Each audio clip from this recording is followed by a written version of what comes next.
Hello lovelies, welcome to Narcfreeformula. My name's Freedom. Thank you for joining me. Today's episode is why do I dream about the ex? So let's just jump straight into it, shall we? Do you dream about the ex? It's actually quite a common occurrence, interestingly enough. So don't feel like you have to hide that if you do. If you do dream about the ex, you're probably wondering what it all means and what it doesn't mean. So let's get into it. What does it mean? Well, I suppose the first thing you would have to look at is what kind of dream was it? Obviously, there's all kinds of dreams, but I would just, and sometimes dreams are really hard to interpret, but just get down to the basics. Did you come away from it feeling scared, sad, confused? Was it a sexy, sad, scary dream? That's probably the first place to start, is identify the feelings behind the dream. And then you need to consider, is it unresolved feelings that you have towards them? Or is it because your daily thoughts are starting to kind of fuse into or trickle into your subconscious mind?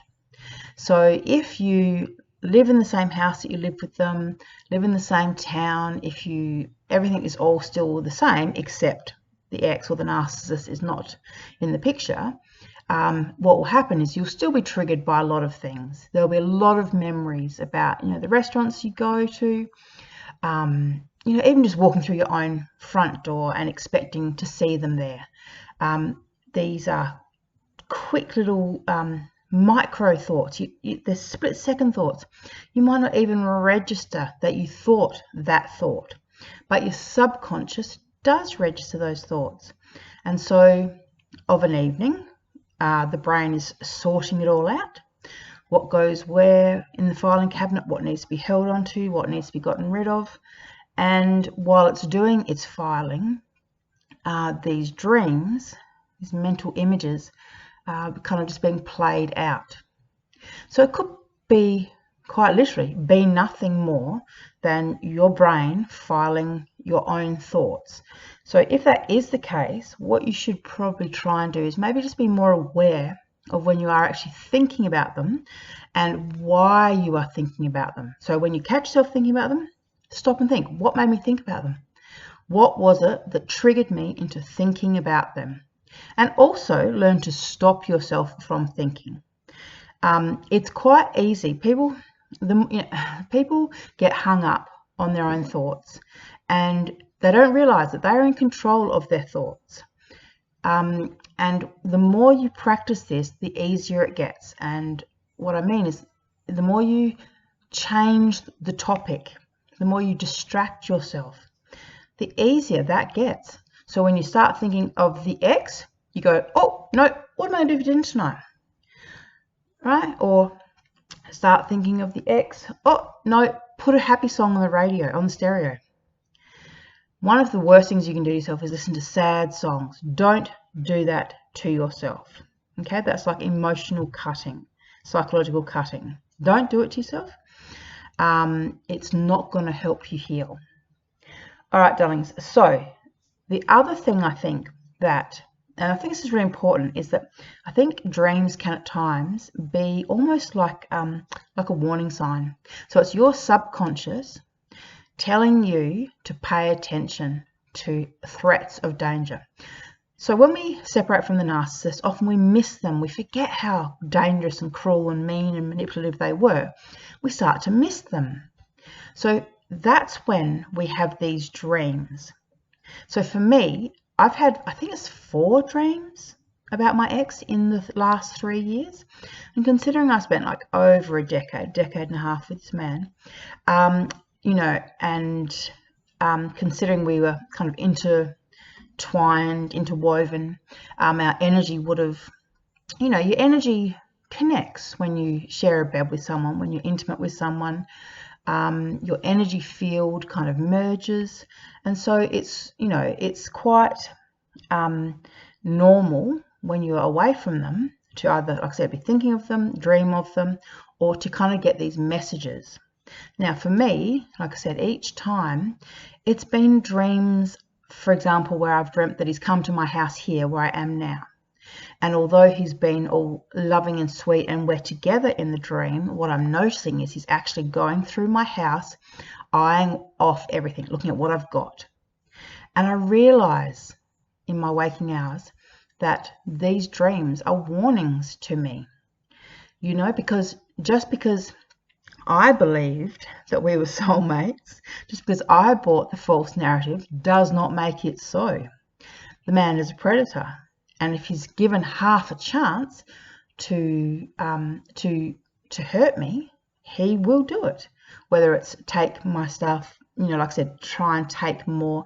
I mean, this is not just for me, this is for you guys as well. Pay attention to any warning signs.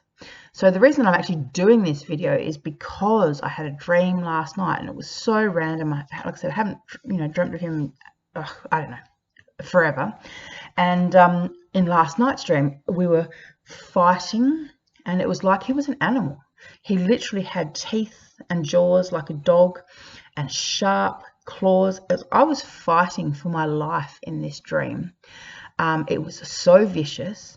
And, you know, when I think about that logically, I think that's an amazingly kind of prophetic warning. It's basically just reminding me that this man is not a human. Like, he's just not. He is an animal, and he will do whatever he can to hurt me.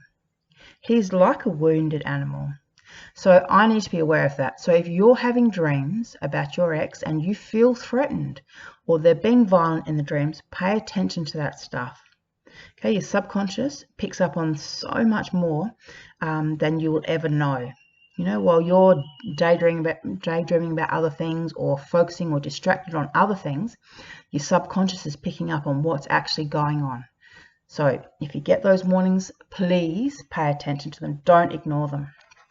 The other point is, you know, often when we think about people and dream about them, we're just psychologically processing. You know, we're letting go, we're processing emotions and feelings, and our subconscious is helping us do it in a way where it's not traumatic. So it's in these weird and random dreams, and it helps us to let go, to move on, to look at things differently. It's definitely a process involved, and I think it's important that we do the work, because, as I said, you know, if you've spent any amount of time with this person, you know, you've been kind of spiritually, psychically, and energetically linked to them. And so it's, you know, it's important to pull yourself back, do the work that you need to do.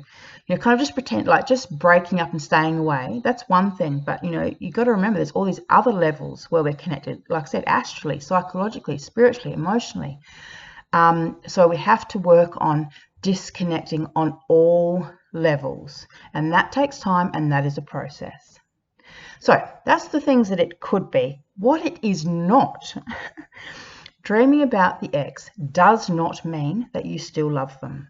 Okay, you may still love them, but don't, like, if you feel like you don't be worried thinking, oh my God, I dreamt about them, therefore I must still love them. Not at all.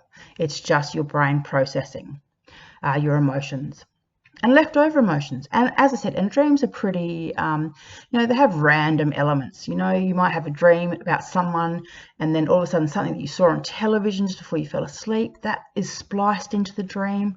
You know, so it's these kind of random elements, and, you know, they are important. I think dreams are important, but not everything can be explained, is what I'm trying to say.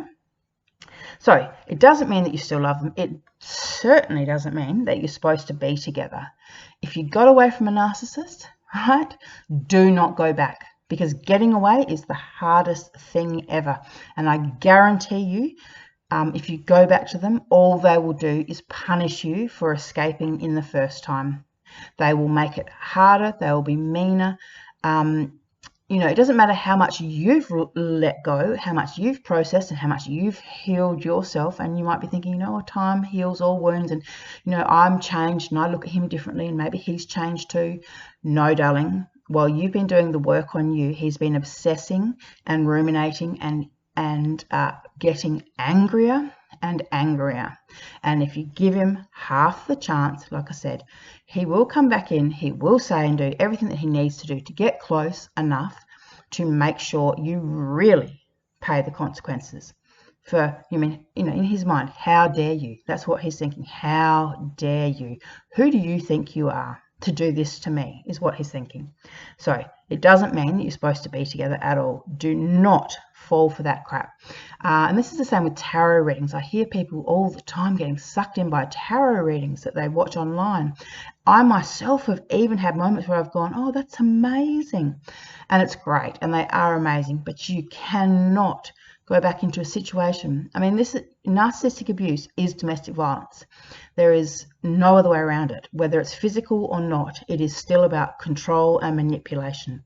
It's violence, and often they're only ever violent once, and it's usually when you're leaving. So don't put yourself at risk because of a dream that you had, or because a tarot reader told you that, you're twin flamed and you're supposed to be together. Okay, that stuff's dangerous. Right? Really dangerous. All right, it may just be a reminder that you need to work on loving yourself, work on your own healing, and work on the trauma. Because, as I said, you spent a lot of time linked with this person. There was damage that was done. There was probably damage there in the first place that kind of made you vulnerable to them, if I'm perfectly honest. So maybe have a look at all of that stuff. Do the work on yourself. And because the thing is, sometimes when we just think, I'll just get over it and I'll just block them and I'll just forget about it, that's great. That doesn't always work. Sometimes we have to do the hard work. And so if you're dreaming about them, that could actually be your subconscious telling you there are unresolved things that you need to deal with. So what I would suggest you do is ask your the universe or God or whatever you believe in, your higher self, your guardian angel. I would just ask them for help and actually ask them to help you process through the pain, and ask them to make it easy on you, to make it gentle on you, because you want to work through it, but you don't want it to be too traumatic. That's one of the things that I have done as part of my healing journey, is exactly that. I have asked for, I actually am one of those kooky people that ask, my starseed family, my higher self, my future self, my previous life selves. Like I'm one of those ones. But I ask everyone, I get everyone on board, and I ask for support, and I ask for the lessons that I need to come up, but for them to be gentle. And it's fascinating, since I have asked for that, I have been working through so much stuff at an absolute rate of knots. Memories of things I would never have thought of have just come drifting up to the surface. And the fascinating thing is, I asked for them to be gentle, and I have not once broken down and cried. I've never felt sad. Everything that has been kind of put in front of me for me to process, I've kind of just gone, okay, yep, that's right, that happened. I forgot about that. Wow, that's amazing. And I've learnt the lesson, and then I've just let it go. And it's been a really easy process. So don't think that doing the work has to be painful, because it's not. You just need to know what you're doing. You need to have a plan, and then you need to, like I said, call in the support from God, the universe, your guardian angels, or whoever it is, whatever your kind of spiritual or religious beliefs are around, call them in for support. That's what they're there for. And they can't do it. The fascinating thing about this is free will plays a role. They can't do it unless you ask them to do it. Right? People always say about, oh no, how come God let this happen, or how come, all these bad things keep happening, or how come my angels didn't protect me? You've got to ask. Angels, God, the universe, they can't just be running around town willy-nilly taking control of people's lives and running it the way they see fit. That's not how free will works. We're all individuals, we're all on our own journey, and if we want and need support, we need to ask for it. So this is the kind of spiritual side of the dreams.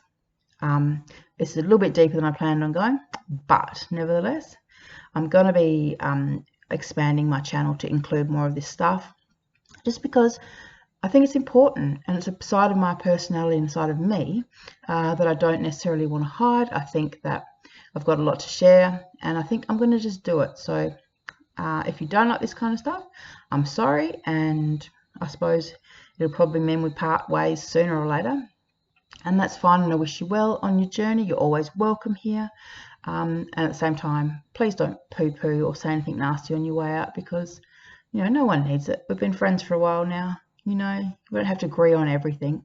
If we disagree, we can part our ways without, you know, being childish about it. All right, lovelies, thank you for listening, and I'll talk to you soon. If anyone wants a one-on-one, you know where to find me. Bye.